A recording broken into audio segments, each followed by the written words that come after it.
Welcome back to Infinite Intelligence. My name is Infinite, and today we're diving into part one of our claim denial series. If you've ever worked in healthcare billing or coding, you already know denials aren't just frustrating, but they can make or break your revenue cycle. In this video, I'll break down the top 10 common claim denials, what they mean, and how you can handle them without pulling out your hair. Think of it as your denial survival guide. But before we get started, don't forget to like, subscribe, and share this video with a fellow coder or biller who could use these tips. And if you're serious about taking your skills to the next level, I put together an extensive PDF that goes deeper into denial management strategies, all for an affordable price. You can grab it in the link in the description below. So go ahead and grab your notebook and let's get started. Step into the world of infinite intelligence, where knowledge meets entertainment and brilliance. You'll find the answers to life's greatest questions. With every video we spark new obsessions. Infinite intelligence, we're here to elevate. Unlock your mind and let the wisdom resonate. We dive into the depths of the universe unknown. Infinite intelligence and knowledge is our own. 10 Common Claim Denials in Healthcare Billing Part 1. Navigate the complex world of healthcare claim denials with confidence. This comprehensive guide covers the top 10 denial types that impact medical practices daily, providing practical solutions to reduce revenue loss and streamline your billing process. All right, why understanding claim denials matter. First would be the financial impact. Claim denials cost healthcare practices millions annually. Studies show up to 15% of claims are denied on first submission, with practices struggling to recover this loss in revenue. Each denied claim requires additional time, resources, and follow-up efforts that drain practices' efficiency and profitability. And like I have mentioned before in the past, I work at a hospital as a medical validation specialist. So being able to identify these denials, whether you're specialized in Medicaid, Medicare, or commercial, it is a huge thing to be able to identify what's going on with the claim denial and handle each denial in a timely manner. All right. The road to denial prevention. First, you want to identify common patterns by analyzing your practice's denial trends to understand which type occurs most frequently and impact revenue the greatest. All right, and at my job, we call these IPOs. Secondly, you want to implement prevention strategies by developing systematic approaches to address each denial type before claims are submitted to payers. All right. Third, you want to train your team, ensuring all billing staff understand common denial causes and prevention techniques through regular education.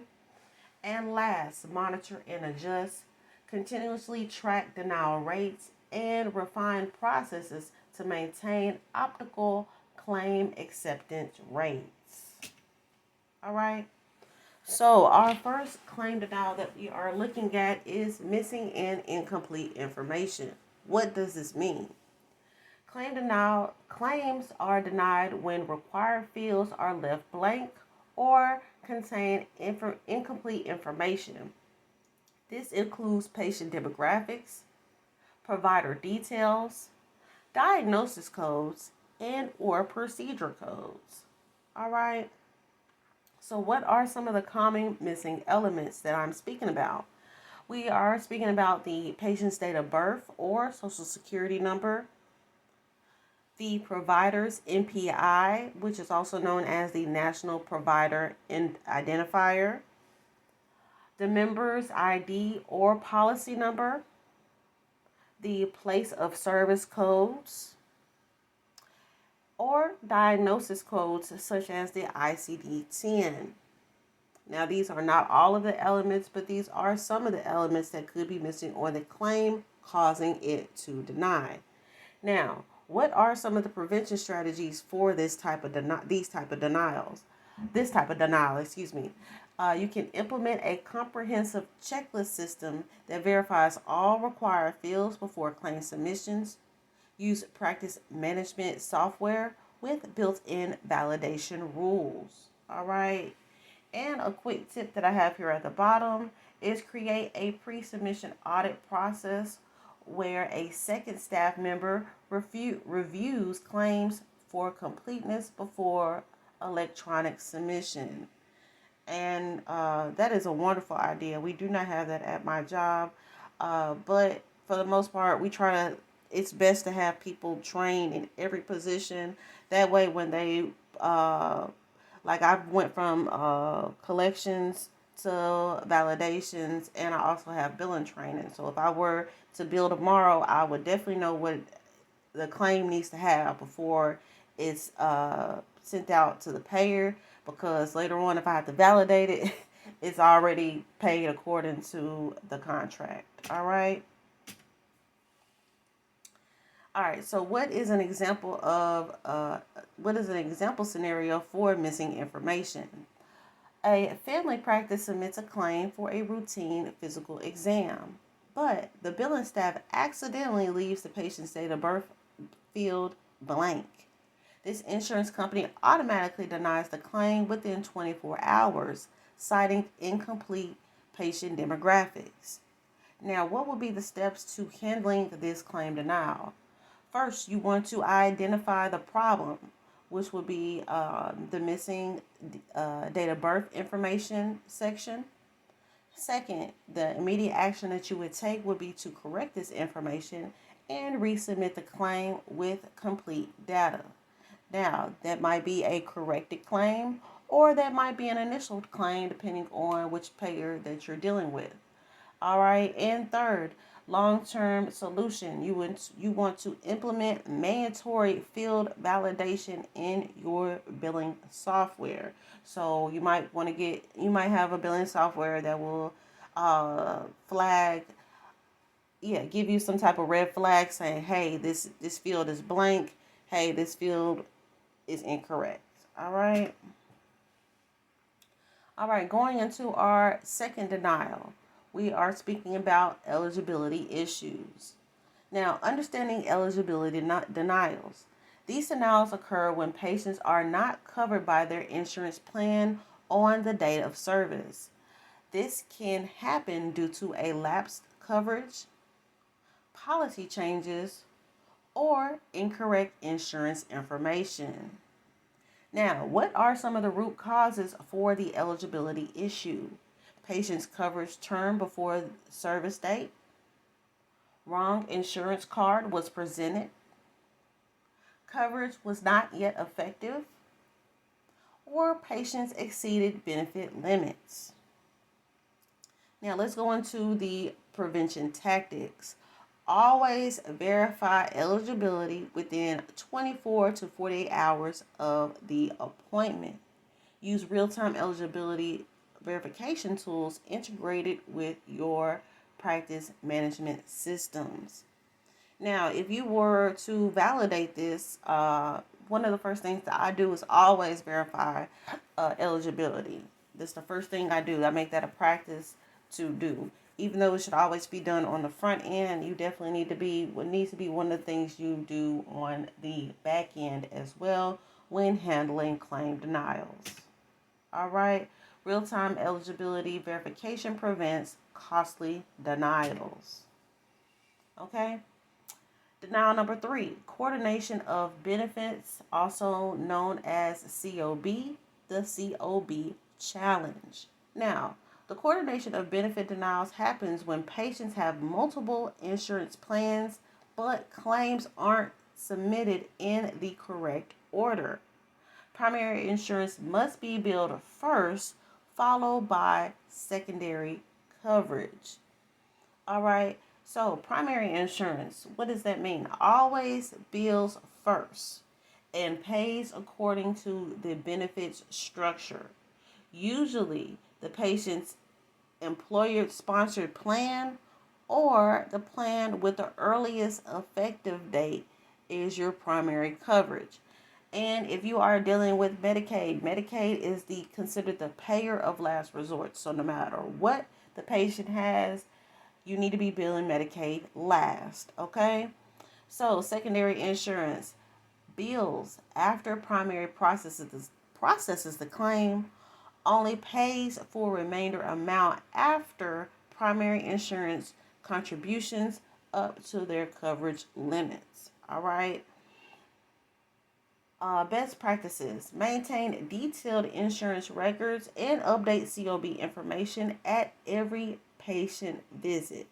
When in doubt, contact both insurers to clarify payment responsibility. All right. And normally secondary will not pay more than primary has paid. All right. So, fourth denial that we are speaking about is the timely filing violation. Understanding timely filing deadlines. Each insurance company establishes specific timelines for claim submission. Missing these missing these deadlines result in automatic denials regardless of the claim's validity. All right. So you definitely want to be aware of your the payers that you're dealing with timely filing guidelines. All right. Some have 120 days, need to be billed within 120 days. Some need to be, you have 180 days. Some payers you have 365 days. So you definitely want to familiarize yourself with each payer and their guidelines. Common filing periods. For Medicare, you have 12 months from the date of service. With Medicaid, varies state by state, anywhere between 30 days to 365 days. Commercial payers are typically in between 90 to 180 days. And worker compensation is often 30 to 90 days. All right. But like I said, that varies with the different payers. So, one day you might have Blue Care. One day you might have WellPoint. One day you might have WellCare. So you have to familiarize yourself with each payer. It's a lot, but you can have a spreadsheet or whatever you need to have on hand to know what the guidelines are. All right. So solution strategy: create a systematic filing calendar or establish a weekly claim submission batches. Never let claims sit longer than 30 days after service. All right, and that is crucial, very crucial. If you have a newborn, meaning like if you have a newborn baby, and it's a well baby, you can bill that under the mom's policy. But for the first 30 days, anytime after that, the baby is going to need its own sub ID, its own if it's a sick baby, they're going to need that anyway, and an authorization. So you got to know what's going on once again with these claims. All right. So denial number 5: duplicate claims when double billing backfires. All right. Number 1: original submission, claim submitted electronically on service date plus 3 days. All right.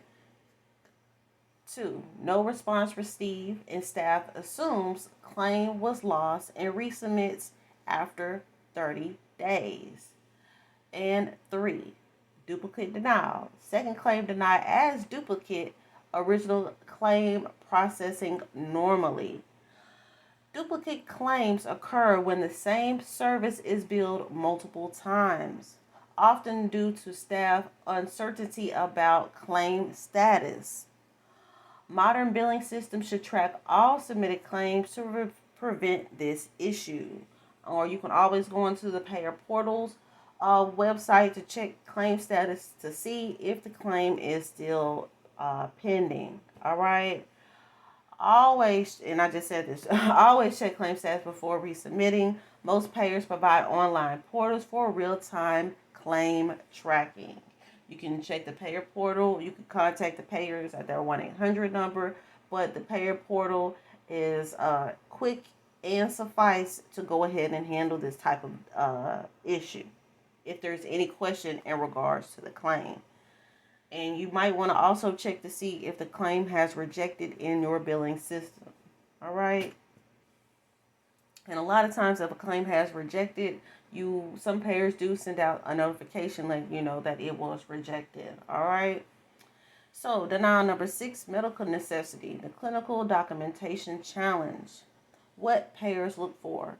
Insurance companies evaluate whether services are appropriate, necessary, or meet established medical criteria. Insufficient documentation leads to denials for legitimate treatment. All right. So, key documentation elements. There needs to be a clear chief complaint and systems, relevant medical history, physical examination findings, clinical reasoning for treatment, and supporting document diagnosis results. All right. So all the documentation needs to be there.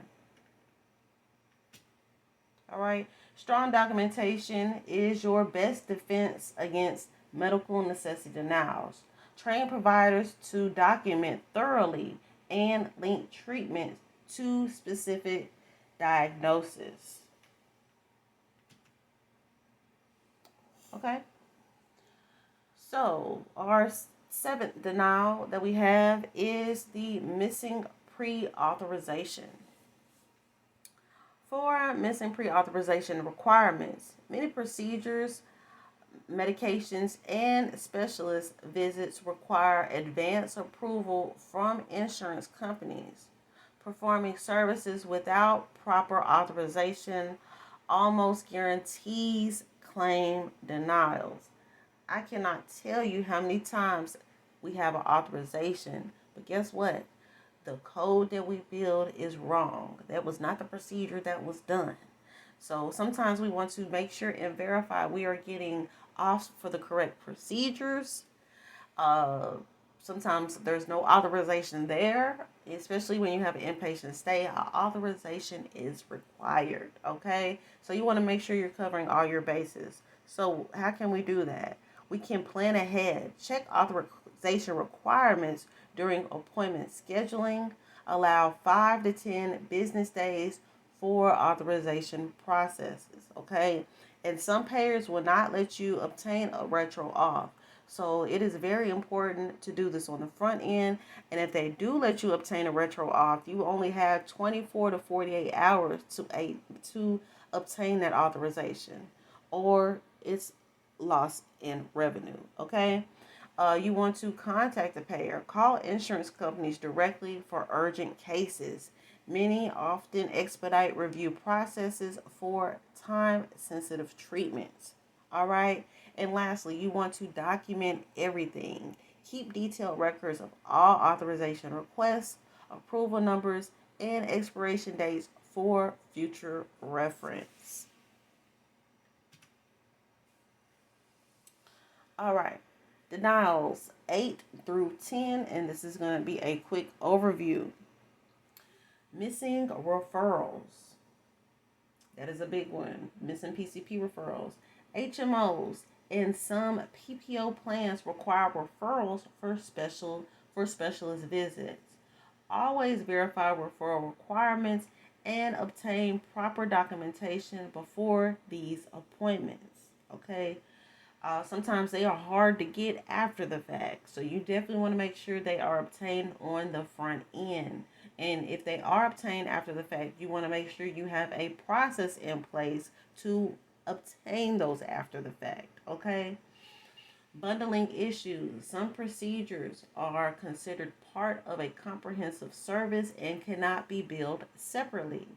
Understanding CPT bundling rules prevent these denials. All right. And non-covered services. Services not included in patients' benefit plans will be denied. Always verify coverage before providing elective or experimental treatments. Okay? Each of these denial types require specific prevention strategies and staff training to minimize their impact on practice revenue. These are big deals, very big deals. All right. So your action plan for success. Implementing denial prevention. Number one, you want to audit current processes. Review your practices denial patterns from the past 6 months. Identify which of these 10 occur most and calculate their financial impact. All right. Number two, you want to prioritize quick wins. Start with easily uh, preventable denials like missing information and timely filing. These changes can show immediate results and build momentum for larger improvements. And sometimes the system, some depending on what type of system you have, some systems can hold up your claims which will cause a timely filing denials. So you want to make sure all your systems are operating accordingly, uh, and billing out these claims when they need to be billed out. I know sometimes we're waiting on coding to finish. We're waiting on late charges to be added. So we want to make sure that we are paying attention to all these different factors that could be holding up the claim to cause it to deny timely. All right.